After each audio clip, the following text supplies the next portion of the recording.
त्यामुळे तुम्हास माध्यमिक शाळा संहिता 1981 व अधिनियम 1977 लागू होता।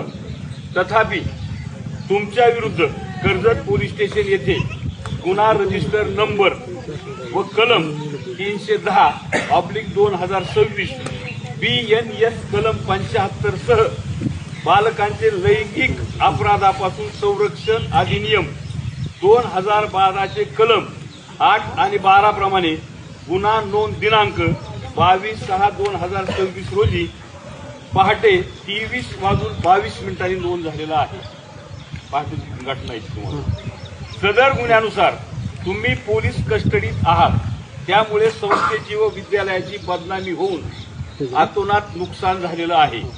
त्यामुळे माध्यमिक शाळा सेवकांच्या सेवा शर्तीनुसार 1981 व अधिनियम 1977 मधील सेवा विषयक शर्तीचे उल्लंघन तुमच्याकडून झालेले आहे। तुम्हास तात्काळ सेवेतून निलंबित करण्यात येत आहे। तुम्हास यापुढे शाळा व शाळेच्या परिसरात येण्यास मज्जाव करण्यात आलेला आहे। याचं सरळ सरळ पत्र आहे।